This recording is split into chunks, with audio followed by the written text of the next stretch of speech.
নমস্কার, সবাই কেমন আছেন? আশা করি সবাই খুব ভালো আছেন। আমিও খুব ভালো আছি। তো চলুন প্রতিদিনের মতো আজকের ব্লগটা এখন থেকেই শুরু করি। আজকে বৃহস্পতিবার আর আজকে লক্ষ্মী সংক্রান্তি। গতকালই আপনাদেরকে আমি জানিয়েছিলাম। তো আজকে সকালবেলা আকাশটা বেশ ঝলমলে লাগছে, মনে হচ্ছে আজ আর বৃষ্টি হবে না। গতকাল রাত থেকেও বৃষ্টি হচ্ছে না, কিন্তু আজকে যেই সুন্দর আমার বাগানটা দেখলেন, এটা আজকে কাটা পড়বে। সেই জন্য একটু মনটা খারাপ, কিন্তু আবার একদিক থেকে ভালো লাগছে যে বেশ বাগানটা আমার পরিষ্কারও হয়ে যাবে। তো চলুন, আজ সকালে তো আমি রান্নাঘরে এসেই গেছি, আর রান্নাঘরে আজকে বানাবো লুচি আর আলুর দম। তো আলুটা ফার্স্টেই আমি কেটে নিচ্ছি, কারণ গতকাল রাতে আর কাটা হয়নি, কারণ আমি তো সবজি আগেই কেটে রাখি। তবে আলুটা যখন রান্না করি তার কিছুক্ষণ আগেই আমি কেটে রাখি। চলুন, আলুটা আমি কেটে ধুয়ে নিই ভালো করে। তারপরে ওদিকে তো আবার কাজের যে কাজ করবো আর কি শেষে যাবে, তো ওই জন্য একটু তাড়াতাড়ি করছি আর কি। তবে আজ অনেক দিন থেকে এই কাজটা করার কথা, ধরুন 1 মাস আগে থেকেই বলছি তাকে আর কি। কারণ যেই থেকে আমি আমাদের ওই ফুল গাছের মধ্যে সাপ দেখেছিলাম, সেই থেকেই মনে হচ্ছে যে ফুল গাছগুলো কেটে দিই, বড্ড জঙ্গল হয়ে গেছে। আর ওই জায়গাটাতে না প্রচুর মেরালি গাছ আছে, যেটা মানে গাছপালাকে নষ্টও করে দেয় এবং পুরো গাছপালাকে ভরে দেয়, মানে একদম ভর্তি হয়ে ঢেকে যায়। ফুল তো দেখাই যায় না, পাতা পর্যন্ত তার দেখা যায় না। এরকম কয়েকটা গাছ আমাদের বাড়ির পিছনে আছে, যে গাছগুলোকে মেরালি গাছে একদম ঢেকে রেখে গাছটাকেও একদম মেরে দিয়েছে, এরকমও গাছ আছে। তো সেই জন্য ভাবলাম কোথায় এই ফুল গাছগুলো মরে যাবে, তো সেই তার থেকে আগে এদেরকে কেটে ফেলে দিয়ে। আর তাছাড়া এরকম সাপ খোপের বাসা হচ্ছে, এটা কি ভালো লাগে বলুন তো? আর ওই কখনো কখনো নিজে নিজে ফুল তুলতে যায়, আর পাশাপাশি অনেক বাচ্চারাও আছে যারা ফুল তুলতে আসে। তো কোথায় কি একটা অঘটন করবে, তার জন্য ভাবলাম যে সব গাছগুলো পরিষ্কার করে দিই। আর তাতে আমি বাবাও রাজি হয়ে গেলেন যে পরিষ্কার পরিচ্ছন্নটাই ভালো।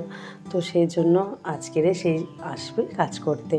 তবে একদিনে হয়তো কাজটা করে উঠতে পারবে না, 2 দিন ধরেই করতে হবে, কারণ অনেকটা কাজ। ভাবছি ওই জায়গাটা পুরো পরিষ্কার করে ওই জায়গাটায় ইঁট বিছিয়ে দেবো। তারপরে সময় বুঝে একটু ঢালাই ফেলে ইঁটের মুখগুলো, মানে ফাঁকা মুখগুলো আর কি মেরে দিতে হবে। তাহলে কি হয়, রাস্তাটাও পরিষ্কার, মানে জায়গাটাও সুন্দর পরিষ্কার থাকে, আমার ঝাঁটপাট দিতেও সুবিধা হয়। আর ইঁটের উপরে যে চট করে শ্যাদলাটা পড়ে, সেই শ্যাদলাটাও পড়ে না। চলুন, আলুর দমটা বসিয়ে দিয়ে এবারে। তবে জানেন, আজকে তো মনে হচ্ছে কাচাকুচি দিবস। আজকে যদি রোদ্দুরটা সত্যি সুন্দরভাবে ওঠে বা অনেকটা সময় ধরে থাকে, আজকে যেসব মায়েদের জামা কাপড় অনেক দিন থেকে জমিয়ে রেখেছে, সবাই আজকে কাচাকুচি করে দেবে। তবে আমার তো একদম ওই ছোটো ঘরটার মধ্যে অনেকটা জামা কাপড় কাঁচা পড়ে রয়েছে, সেগুলোকে রোদ খাওয়ানোই হয়নি। তবে আজকে আমি চটপট সকালবেলায়, মানে ঘুম থেকে উঠেই একটু চকোসা দেখেই আমি সব জামা কাপড়গুলো উঠোনে নামিয়ে দিয়েছি, যাতে আগেই হাওয়া খেয়ে অন্তত একটু শুকিয়ে যায়। যতই সত্যি কথা বলুন কমফর্ট ইউজ করি না কেন, একটা যে রোদে শুকানো জামা কাপড়ের গন্ধ আর এই কমফর্টের গন্ধটা হয়তো ভালো লাগে, কিন্তু এই যে স্যাঁতস্যাঁতে ভাবটা কিন্তু কমফর্টেও যায় না, তাই না বলুন? ওই শুধু গন্ধটাই থাকে। কিন্তু রোদ্দুরে শুকানোর যে একটা মরমরে সুন্দর একটা জামা কাপড়ের ভাব, আর তার সাথে কমফর্টের গন্ধটা দারুণ লাগে। তখন মনে হয় যেন সত্যিকারের জামা কাপড়টা শুকিয়েছে আর কি। তবে হাওয়াতেও যদি, প্রকৃতির হাওয়াতেও যদি শুকনো হয়, তাতেও অনেকটা ঝরঝরে মনে হয়।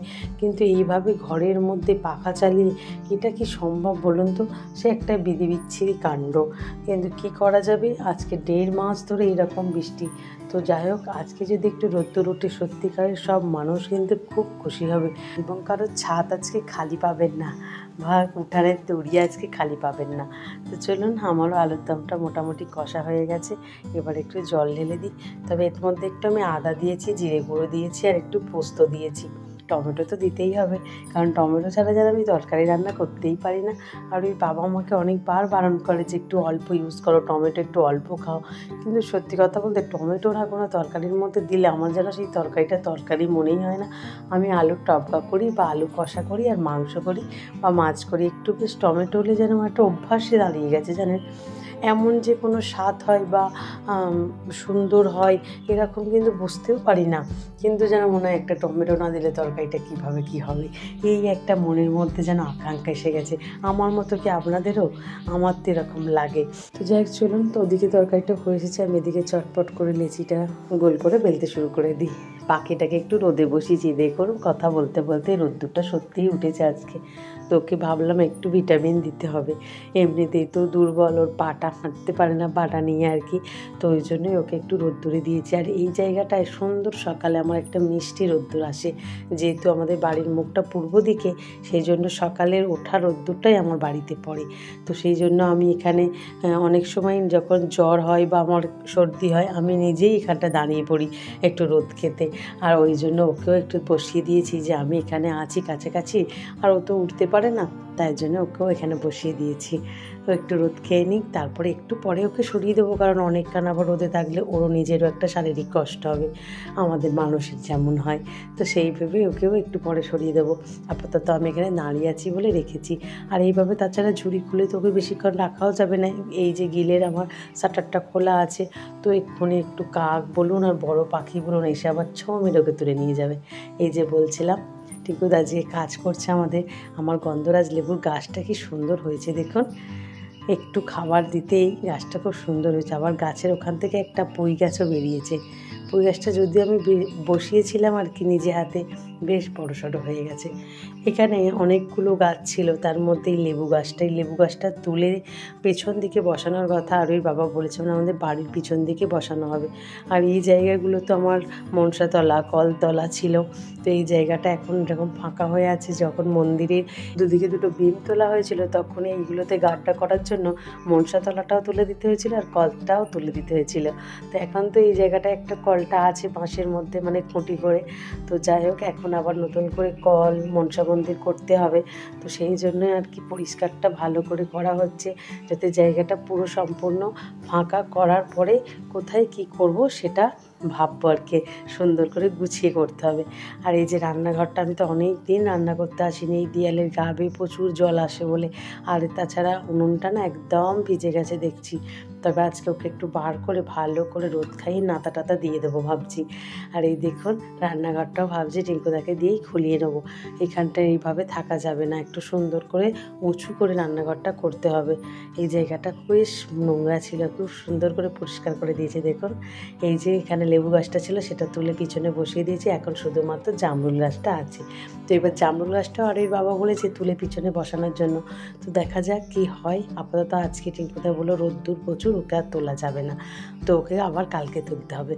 যেহেতু এই সব জায়গাগুলোতে ইঁট বিছিয়ে দেওয়া হবে, তাই আমি কিছু মাটি বস্তায় বস্তায় ভরিয়ে নিচ্ছি। জানেন, অনেকটা মাটি এখানে জমা করা ছিল, আর এই যে আমি বস্তায় বস্তায় মাটিগুলো ভরিয়ে নিচ্ছি ডামে, যেখানে যা পাচ্ছে আর কি জায়গা। এবার ভাবছি এর মধ্যেই আমি গাছপালাগুলো বসাবো। এই দেখুন শাড়ি দিয়ে এইগুলো পাশাপাশি রেখেছি, বেশ না?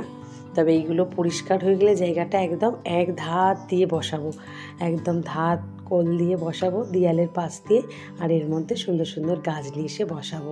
এই দেখুন জায়গাটা, এই যে আমাদের কলটা। তবে বেগুন গাছটা এখন কাটবো না, জানেন, বেগুন গাছটা এখন থাকবে। আর মনসা গাছটা তো এইখানটা এখন আপাতত আছে, যতক্ষণ না মনসা বিধিটা হচ্ছে তো থাক এখন এখানে। তো এই আপাতত এরকম হয়ে আছে গাছপালা। তো চলুন, অনেকটা বেলা হয়েছে, প্রায় 2টো বাজে। আমি স্নান টান সেরে পুজো সেরে আমার জন্য 2টো গরম গরম লুচি ভাজি খেতে বসবো। তো ফ্রেন্ডস, আজকে ভিডিওটা তাহলে এখানেই শেষ করছি। আগামীকাল একটি নতুন ব্লগে আপনাদের সাথে আমার আবারও দেখা হবে। তো সবাই সুস্থ থাকবেন, ভালো থাকবেন, সবাইকে ভালো রাখবেন। আর ভিডিওটা কেমন লাগলো অবশ্যই কমেন্টে জানাবেন। আর যদি ভিডিওটা ভালো লেগে থাকে তাহলে একটা লাইক সাবস্ক্রাইব করে পাশে থাকবেন। চলুন, টাটা।